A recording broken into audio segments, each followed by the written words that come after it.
ರಾಷ್ಟ್ರಕವಿ ಕುವೆಂಪು ಕುಟುಂಬದಿಂದ ಅತಿ ದೊಡ್ಡ ನಿರ್ಧಾರ. ರಾಜ್ಯ ಸರ್ಕಾರ ಕೊಡಲು ಮುಂದಾಗಿದ್ದ 10 ಕೋಟಿ ರೂಪಾಯಿಯನ್ನ ತಿರಸ್ಕಾರ ಮಾಡಿದೆ.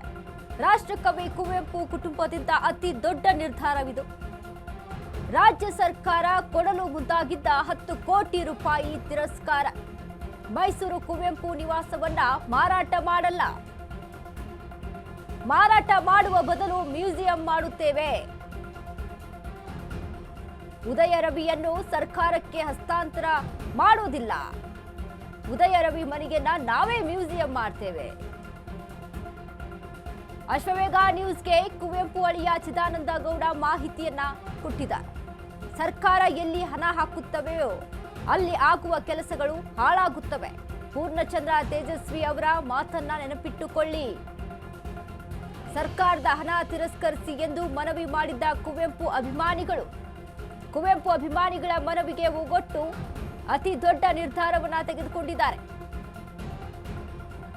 ರಾಷ್ಟ್ರಕವಿ ಕುವೆಂಪು ಕುಟುಂಬದಿಂದ ಅತಿ ದೊಡ್ಡ ನಿರ್ಧಾರವಿದು. ರಾಜ್ಯ ಸರ್ಕಾರ ಉದಯಗಿರಿ ನಿವಾಸವನ್ನ ತನ್ನಗೆ ಕಬಳಿಸಿಕೊಂಡು 10 ಕೋಟಿ ರೂಪಾಯಿ ಕೊಡೋದಕ್ಕೆ ಮುಂದಾಗಿತ್ತು. ಆದರೆ ಇದೀಗ ರಾಷ್ಟ್ರಕವಿ ಕುವೆಂಪು ಅವರ ಕುಟುಂಬ ತಿರಸ್ಕಾರ ಮಾಡಿದೆ. ನಾವು ಉದಯಗಿರಿ ನಿವಾಸವನ್ನ ಮಾರಾಟ ಮಾಡೋದಿಲ್ಲ, ಸರ್ಕಾರಕ್ಕೆ ಹಸ್ತಾಂತರ ಮಾಡೋದಿಲ್ಲ. ಉದಯ ರವಿ ಮನೆಯನ್ನ ನಾವೇ ಮ್ಯೂಸಿಯಂ ಮಾಡ್ತೇವೆ, ವಸ್ತು ಸಂಗ್ರಹಾಲಯವನ್ನ ಮಾಡ್ತೇವೆ. ಅಶ್ವವೇಗ ನ್ಯೂಸ್ಗೆ ಕುವೆಂಪು ಅಳಿಯ ಚಿದಾನಂದ ಗೌಡ ಮಾಹಿತಿಯನ್ನ ಕೊಟ್ಟಿದ್ದಾರೆ. ಸರ್ಕಾರ ಎಲ್ಲಿ ಹಣ ಹಾಕುತ್ತವೆಯೋ ಅಲ್ಲಿ ಆಗುವ ಕೆಲಸಗಳು ಹಾಳಾಗುವುದು ಖಂಡಿತ. ಸೊ ಹಾಗಾಗಿ ಏನು ಕುವೆಂಪು ಅವರ ಮೈಸೂರಿನಲ್ಲಿ ಕುವೆಂಪು ಅವರ ಉದಯ ನಿವಾಸ ಇದೆಯೋ ಅದನ್ನ ನಾವೇ ಅಲ್ಲಿ ವಸ್ತು ಸಂಗ್ರಹಾಲಯ ಮಾಡ್ತೇವೆ. ಅದನ್ನ ಯಾವ ಸರ್ಕಾರಕ್ಕೆ ನಾವು ಹಸ್ತಾಂತರ ಮಾಡೋದಿಲ್ಲ. ಈ ವಿಚಾರಕ್ಕೆ ಸಂಬಂಧಪಟ್ಟಂತೆ ಇದೀಗ ಸರ್ಕಾರದ ಹಣವನ್ನ ತಿರಸ್ಕರಿಸಿ ಎಂದು ಮನವಿ ಸಹಿತ ಕುವೆಂಪು ಅಭಿಮಾನಿಗಳು ಮಾಡಿದ್ರು. ಸೊ ಅದರಂತೆಯೇ ಇದೀಗ ನಾವು ಸರ್ಕಾರಕ್ಕೆ ಈ ಒಂದು ಮನೆಯನ್ನ ಹಸ್ತಾಂತರ ಮಾಡೋದಿಲ್ಲ, ಈ ಮನೆಯನ್ನ ನಾವೇ ವಸ್ತು ಸಂಗ್ರಹಾಲಯ ಮಾಡ್ಕೊಳ್ತೇವೆ, ನಾವೇ ಅಲ್ಲಿ ಇದನ್ನ ಪ್ರದರ್ಶನಕ್ಕೆ ಅಲ್ಲಿ ಏರ್ಪಾಡವನ್ನ ಮಾಡ್ತೇವೆ. ಸೊ ಹಾಗಾಗಿ ಸರ್ಕಾರಕ್ಕೆ ಇದನ್ನ ಹಸ್ತಾಂತರ ಮಾಡೋದಿಲ್ಲ. ಯಾಕಂದ್ರೆ ಇದರಲ್ಲಿ ಕುವೆಂಪು ಅವರ ನೆನಪುಗಳಿದಾವೆ. ಕುವೆಂಪು ಅವರು ಎಷ್ಟೋ ಕೃತಿಗಳನ್ನ ರಚಿಸಿದ್ದಾರೆ. 60 ವರ್ಷ ಇದರಲ್ಲಿ ಬಾಳಿ ಬದುಕಿದ್ದಾರೆ. ಅಲ್ಲಿ ಎಷ್ಟೋ ಕನಸುಗಳಿದಾವೆ, ಅಲ್ಲಿ ಎಷ್ಟೋ ನೆನಪುಗಳಿದಾವೆ. ಇದನ್ನ ನಾವು ಸರ್ಕಾರಕ್ಕೆ ಹಸ್ತಾಂತರ ಮಾಡೋದಿಲ್ಲ ಅಂತ ಇದೀಗ ಕುವೆಂಪು ಅವರ ಅಳಿಯ ಹೇಳಿರುವಂಥದ್ದು. ಸೊ ಹೀಗಾಗಿ ರಾಷ್ಟ್ರಕವಿ ಕುವೆಂಪು ಕುಟುಂಬದಿಂದ ಅತಿ ದೊಡ್ಡ ನಿರ್ಧಾರ. ಸರ್ಕಾರ ಈ ಹಿಂದೆ ಸಹಿತ ಹೇಳಿತ್ತು, ಇದನ್ನ ಸರ್ಕಾರಕ್ಕೆ ಹಸ್ತಾಂತರ ಮಾಡಿ ನಿಮಗೆ ಇಂತಿಷ್ಟು ಹಣವನ್ನ ಕೊಡ್ತೀವಿ ಅನ್ನುವಂತಹ ವಿಚಾರಕ್ಕೆ ಸಂಬಂಧಪಟ್ಟಂತೆ. ಹೀಗಾಗಿ ಈ ಒಂದು ವಿಚಾರಕ್ಕೆ ಕುವೆಂಪು ಅವರ ಅಭಿಮಾನಿಗಳು ಯಾವುದೇ ಕಾರಣಕ್ಕೂ ಇದನ್ನ ನೀವು ಸರ್ಕಾರಕ್ಕೆ ಕೊಡಬೇಡಿ, ಯಾಕಂದ್ರೆ ದುಡ್ಡಿಗೆ ನೀವು ಆಸೆಯನ್ನ ಪಡಬೇಡಿ. ದುಡ್ಡಿಗೆ ಆಸೆಯನ್ನ ಪಟ್ಟು ಕುವೆಂಪು ಅವರ ನೆನಪುಗಳನ್ನ, ಕುವೆಂಪು ಅವರ ಸಿಹಿ ಒಂದು ನೆನಪುಗಳನ್ನ, ಅಲ್ಲಿ ಎಷ್ಟೋ ಕೃತಿಗಳನ್ನ ರಚಿಸಿದ್ದಾರೆ. ಅವರ ಒಂದು ಇತಿಹಾಸ ದಾಖಲೆ ಏನಿತ್ತು ಅದನ್ನ ನೀವು ಸರ್ಕಾರಕ್ಕೆ ಹಸ್ತಾಂತರ ಮಾಡಿದಾಗುತ್ತೆ. ಸೊ ಹಾಗಾಗಿ ನೀವು ಇದನ್ನ ಹಸ್ತಾಂತರ ಮಾಡಬೇಡಿ ಅಂತ ಎಷ್ಟೋ ಕುವೆಂಪು ಅವರ ಅಭಿಮಾನಿಗಳು ಈ ಕುರಿತಾಗಿ ಮಾತನಾಡಿದ್ರು. ಅದರಂತೆಯೇ ಇದೀಗ ಅಭಿಮಾನಿಗಳಿಗೆ ಮತ್ತು ಅದರ ಜೊತೆಗೆ ಕೆಲವೊಂದು ಮಾಧ್ಯಮಗಳಲ್ಲಿ ಈ ರೀತಿಯಾಗಿ ಏನು ಬರ್ತಾ ಇತ್ತಲ್ವಾ ವಿಚಾರ, ಒಂದು ದುಡ್ಡಿನ ಆಸೆಗಾಗಿ ಈ ಒಂದು ಮನೆಯನ್ನ ಹಸ್ತಾಂತರ ಮಾಡ್ತಾ ಇದ್ದಾರೆ ಅಂತ. ಸೊ ಅದನ್ನ ನಾವು ಯಾವುದೇ ರೀತಿಯಾಗಿ ಮಾಡ್ತಾ ಇಲ್ಲ, ಇದನ್ನ ನಾವೇ ಮ್ಯೂಸಿಯಂ ನಡೆಸ್ತೀವಿ. ಯಾಕಂದ್ರೆ ಇಲ್ಲಿ ಕುವೆಂಪು ಅವರ ಎಷ್ಟೋ ಕೃತಿಗಳನ್ನ ರಚಿಸಿದ್ದಾರೆ, ಅವರ ಎಷ್ಟೋ ನೆನಪುಗಳಿದಾವೆ. ಸೊ ಹೀಗಾಗಿ ಈ ಒಂದು ಮನೆಯನ್ನ ನಾವು ಸರ್ಕಾರಕ್ಕೆ ಹಸ್ತಾಂತರ ಮಾಡೋದಿಲ್ಲ ಅಂತ ಇದೀಗ ಕುವೆಂಪು ಅವರ ಅಳಿಯ ತಿಳಿಸಿರುವಂಥದ್ದು. ಉದಯ ರವಿ ಮನೆಯನ್ನ ಮ್ಯೂಸಿಯಂ ಮಾಡ್ತೇವೆ.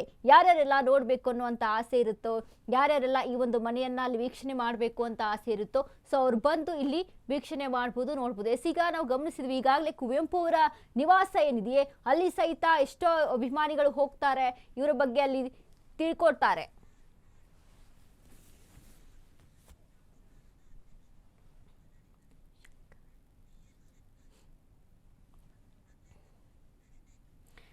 ಈ ಬಗ್ಗೆ ಮಾತನಾಡೋದಕ್ಕೆ ನಮ್ಮ ಜೊತೆ ಕುವೆಂಪು ಪ್ರತಿಷ್ಠಾನದ ಅಧ್ಯಕ್ಷರಾದಂಥ BL ಶಂಕರ್ ಅವರು ನಮ್ಮ ಜೊತೆಗಿದ್ದಾರೆ. ಸರ್ ನಮಸ್ತೆ. ಸರ್, ಇದೀಗ ಕುವೆಂಪು ಅವರ ಮೈಸೂರಿನಲ್ಲಿದ್ದಂಥ ಉದಯಗಿರಿ ನಿವಾಸವನ್ನ ಅಲ್ಲಿ ಸರ್ಕಾರಕ್ಕೆ ಹಸ್ತಾಂತರ ಮಾಡ್ತಾರೆ ಅನ್ನುವಂಥ ಒಂದಿಷ್ಟು ಮಾಹಿತಿಗಳಿತ್ತು. ಆದರೆ ಈಗ ಕುಟುಂಬ ಒಂದು ನಿರ್ಧಾರವನ್ನ ತೆಗೆದುಕೊಂಡಿದೆ, ಯಾವುದೇ ಕಾರಣಕ್ಕೂ ಇದನ್ನ ಸರ್ಕಾರಕ್ಕೆ ಹಸ್ತಾಂತರ ಮಾಡೋದಿಲ್ಲ, ಇದನ್ನ ನಾವೇ ಮ್ಯೂಸಿಯಂ ಮಾಡ್ತೀವಿ ಅಂತ. ಸೊ ಈ ಬಗ್ಗೆ ಮಾತನಾಡೋದಾದ್ರೆ ಸರ್.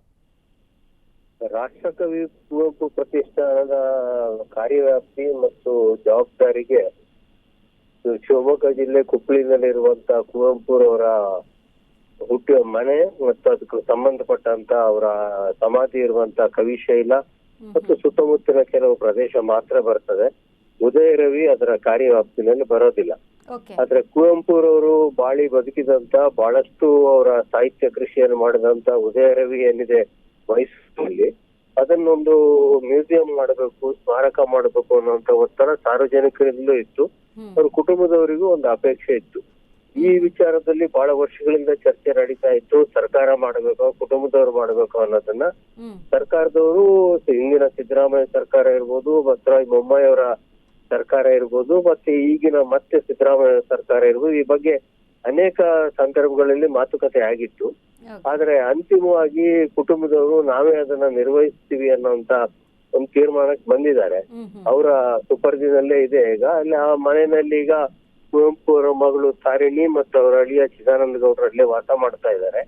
ಅದನ್ನ ಅವರು ನನಗೆ ಚಿದಾನಂದ ಗೌಡ್ರು ಕುವೆಂಪು ಪ್ರತಿಷ್ಠಾನದ ಸದಸ್ಯರು ಕೂಡ ಅವರು ನಮಗೆ ತಿಳಿಸಿದಂತ ಪ್ರಕಾರ ಅವರು ಆ ಮುಖ್ಯ ಮನೆಯನ್ನ ಖಾಲಿ ಮಾಡಿ ಬೇರೆ ಒಂದು ಸಣ್ಣ ಮನೆಯನ್ನ ಕಟ್ಟಿಕೊಂಡು ಕುವೆಂಪು ವಾಸ ಮಾಡ್ತಾ ಇದ್ದಂತ ಸಂಪೂರ್ಣವಾದಂತ ಮನೆಯನ್ನ ಅವರೇ ಅದನ್ನ ಮ್ಯೂಸಿಯಂ ಆಗಿ ಪರಿವರ್ತನೆ ಮಾಡಿ ಸಾರ್ವಜನಿಕರ ಸಂದರ್ಶನಕ್ಕೆ ತೆರೆದಿಡ್ತೀವಿ ಅನ್ನೋಂತ ಒಂದು ಮಾತನ್ನ ಅವ್ರು ನಮ್ಮ ಹತ್ರ ಹೇಳಿದ್ರು. ಅದನ್ನೇ ಈಗ ಮಾಧ್ಯಮಗಳಿಗೂ ತಿಳಿಸಿದ್ದಾರೆ. ಹಾಗಾಗಿ ಕುವೆಂಪುರವರ ಮನೆ ಸಾರ್ವಜನಿಕರ ವೀಕ್ಷಣೆಗೆ ಲಭ್ಯ ಆಗ್ಬೇಕು ಮತ್ತು ಸಾರ್ವಜನಿಕರು ಕುವೆಂಪುರವರು ಸಾಹಿತ್ಯ ಕೃಷಿ ಮಾಡಿದಂತ ಎಲ್ಲಾ ಜಾಗಗಳನ್ನ ನೋಡುವಂಥದ್ದು ಮತ್ತು ಅವರು ಬದುಕಿದ ರೀತಿಯನ್ನ ನೋಡುವಂತದಕ್ಕೆ ಒಂದು ಅವಕಾಶ ಇರಬೇಕು ಅನ್ನೋದು ಅಷ್ಟೇ ನಮ್ಮ ಅಪೇಕ್ಷೆ. ಅದು ಕುಟುಂಬದವರು ಮಾಡ್ಲಿ, ಸರ್ಕಾರ ಮಾಡ್ಲಿ, ಒಟ್ಟೆ ಅದು ಸಾರ್ವಜನಿಕರಿಗೆ ತೆರೆದಿಟ್ರೆ ಒಳ್ಳೇದು. ಅದನ್ನ ಒಂದು ಸ್ಮಾರಕವಾಗಿ ರಕ್ಷಣೆ ಮಾಡಬೇಕು ಅನ್ನೋದು ಅಷ್ಟೇ ನಮ್ಮ ಕಾಳಜಿ. ಮತ್ತು ಅದನ್ನ ಕುಟುಂಬದವರೇ ಮಾಡಿದ್ರೆ ನಮ್ಗೆ ಯಾವ ತಕರಾರು ಇಲ್ಲ, ಅದನ್ನ ನಾವು ಸ್ವಾಗತಿಸ್ತೇವೆ. ಇದೀಗ ಸರ್ ಕುವೆಂಪು ಅವರು ಈಗ ಕನ್ನಡಕ್ಕೆ ಒಂದು ಹೊಸ ರೂಪವನ್ನ ಕೊಟ್ಟಂಥವ್ರು. ಸೊ ಹಾಗಾಗಿ ರಾಷ್ಟ್ರಕವಿ, ಜ್ಞಾನಪೀಠ ಪ್ರಶಸ್ತಿಯನ್ನ ಪಡೆದುಕೊಂಡಂಥವ್ರು, ಹಲವಾರು ಪ್ರಶಸ್ತಿಗಳನ್ನ ಪಡೆದುಕೊಂಡಂಥವ್ರು ಕುವೆಂಪು ಅವರು. ಸೊ ಹೀಗಾಗಿ ಹಲವಾರು ಒಂದಿಷ್ಟು ಲಕ್ಷಾಂತರ ಕೋಟ್ಯಾಂತರ ಅಭಿಮಾನಿಗಳು ಕುವೆಂಪು ಅವರಿಗೆ ಇದ್ದಾರೆ. ಸೊ ಹಾಗಾಗಿ ಅಭಿಮಾನಿಗಳಿಂದ ಸಹಿತ ಒಂದಿಷ್ಟು ಮಾಹಿತಿ ತಿಳಿದು ಬರ್ತಾ ಇತ್ತು. ನೀವು ದುಡ್ಡಿನ ಆಸೆಗೆ ಯಾವುದೇ ಥರದಂಥ ಒಂದು ಇದನ್ನ ಮಾರಾಟ ಮಾಡೋದಕ್ಕೆ ಸರ್ಕಾರಕ್ಕೆ ಹಸ್ತಾಂತರ ಮಾಡೋದಕ್ಕೆ ಹೋಗಬೇಡಿ, ಯಾಕಂದ್ರೆ ಇದನ್ನ ನೀವೇ ಒಂದು ಮ್ಯೂಸಿಯಂ ಮಾಡಿ ನಡೆಸೋದು ಉತ್ತಮ ಅಂತ. ಈಗ ಅದಕ್ಕೆ ಒಂದು ಹೋಗೊಟ್ಟು ಈ ರೀತಿಯಾದಂಥ ನಿರ್ಧಾರವನ್ನು ತೆಗೆದುಕೊಂಡ ಕುಟುಂಬ ಅಂತ. ಈಗ ಕುಟುಂಬದವರಿಗೆ ಅನೇಕ ಆಪ್ಷನ್ಸ್ ಗಳನ್ನು ಕೊಟ್ಟಿದ್ರು ಹಿಂದೆನೂ ಕೂಡ ಸರ್ಕಾರದಿಂದ. ಆ ಜಾಗವನ್ನ ಸರ್ಕಾರಕ್ಕೆ ಬಿಟ್ಕೊಡಿ, ನಾವು ಅದಕ್ಕೆ ಸೂಕ್ತವಾದಂತ ಕಂಪೆನ್ಸೇಷನ್ ಕೊಡ್ತೇವೆ, ಅದನ್ನ ನಾವು ಸ್ಮಾರಕವಾಗಿ ಮಾಡ್ತೇವೆ ಅಂತ. ಬಹುತೇಕ ಕುಟುಂಬದವರೆಲ್ಲ ಕೂತು ಚರ್ಚೆ ಮಾಡಿ ಅದಕ್ಕೆ ಹಣಕ್ಕೋಸ್ಕರ ಕುವೆಂಪುರವರ ಮನೆಯನ್ನ ಕೊಡೋದ್ರ ಬದಲಿಗೆ ಅದನ್ನೇ ನಾವೇ ಸ್ಮಾರಕವಾಗಿ ಶಾಶ್ವತವಾಗಿ ಇಟ್ಕೊಳ್ಳೋದು ಒಳ್ಳೇದನ್ನ ತೀರ್ಮಾನಕ್ಕೆ ಅವ್ರ ಕುಟುಂಬದ ಸದಸ್ಯರೆಲ್ಲ ಬಂದಿದ್ರೆ ಅದು ಅವರ ತೀರ್ಮಾನ. ಅವ್ರಿಗೆ ಸೇರಿದಂತ ಮನೆ ಅದು ಸಾರ್ವಜನಿಕ ಆಸ್ತಿ. ಒಂದು ದೃಷ್ಟಿಯಲ್ಲಿ ಕುವೆಂಪು ಕನ್ನಡದ ಮತ್ತು ಕನ್ನಡಿಗರ ಆಸ್ತಿ. ಅವರು ಅದನ್ನ ಸಂರಕ್ಷಣೆ ಮಾಡಬೇಕು ಅನ್ನೋದು ಮುಖ್ಯವಾಗಿರುವಂತ ವಿಚಾರ. ಹಾಗಾಗಿ ಅದಕ್ಕೆ ಹಣಕಾಸು ಯಾವುದೇ ಅಪೇಕ್ಷೆ ಇಲ್ಲದೆ ಅವರೇ ಮಾಡ್ತೀವಿ ಅಂತ ಮುಂದೆ ಬಂದಿದ್ರೆ ಸಂತೋಷ. ಯಾಕಂದ್ರೆ ಕುವೆಂಪುರವರ ಮಗ ಪೂರ್ಣಚಂದ್ರ ತೇಜಸ್ವಿನೂ ಕೂಡ ಅಷ್ಟೇ ಪ್ರಸಿದ್ಧರಾದಂತ ಒಬ್ಬ ಲೇಖಕ. ಇನ್ನೊಬ್ಬ ಮಗ ಅವರು ವಿದೇಶದಲ್ಲಿ ನೆಲೆಸಿದ್ದಾರೆ. ಒಬ್ಬಳು ಮಗಳು ಈಗ ಇಲ್ಲ, ಅವರು ನಿಧನ ಹೊಂದಿದ್ದಾರೆ. ಇನ್ನೊಬ್ರು ಮಗಳು ಈಗ ಮೈಸೂರಿನ ಮನೆಯಲ್ಲಿ ವಾಸ ಮಾಡ್ತಾ ಇದ್ದಾರೆ. ಅವರು, ಅವರ ಮಕ್ಕಳು, ಇವರೆಲ್ಲ ಸೇರಿ ಅವ್ರು ತೆಗೆದುಕೊಳ್ಬೇಕಂತ ತೀರ್ಮಾನ, ಕಾನೂನುಬದ್ಧವಾಗಿ ಹಕ್ಕು ಅವ್ರ ಕುಟುಂಬದ ಎಲ್ಲರಿಗೂ ಕೂಡ ಇದೆ.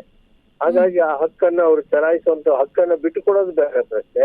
ಹಕ್ಕನ್ನ ಅವರೇ ಚಲಾಯಿಸಿ ನಾವು ಇಟ್ಕೊಂಡು ನಾವೇ ಇದು ಮಾಡ್ತೀವಿ ಅಂತ ಹೇಳಿದ್ರೆ ಅದನ್ನ ಒಟ್ಟೆ ಅದು ಸ್ಮಾರಕವಾಗಿ ಸಾರ್ವಜನಿಕರಿಗೆ ತೆರೆದಿಡ್ಬೇಕಾಗಿರ್ತಕ್ಕಂಥದ್ದು ಮುಖ್ಯ. ಯಾಕಂದ್ರೆ ಬಹಳಷ್ಟು ಜನ ಪ್ರತಿ ದಿವಸ ಮೈಸೂರಿಗೆ ಹೋದಂತವ್ರು ಅಲ್ಲಿ ಹೋಗ್ತಾರೆ. ಅಲ್ಲಿ ಇವ್ರು ವಾಸ ಮಾಡದಂತ ಸಂದರ್ಭದಲ್ಲಿ ಇವರಿಗೆ ಮುಜುಗರ ಅಥವಾ ಕಿರಿಕಿರಿ ಆಗ್ಬಾರ್ದು. ಸಾರ್ವಜನಿಕರು ಬಂದಾಗ ಅದೊಂದು ಮ್ಯೂಸಿಯಂ ಆದ್ರೆ ಅದು ಅಷ್ಟರ ಮಟ್ಟಿಗೆ ಅದು ಜನಗಳಿಗೆ ನೋಡ್ಲಿಕ್ಕೆ ಒಂದು ಅವಕಾಶ ಸಿಗ್ತದೆ.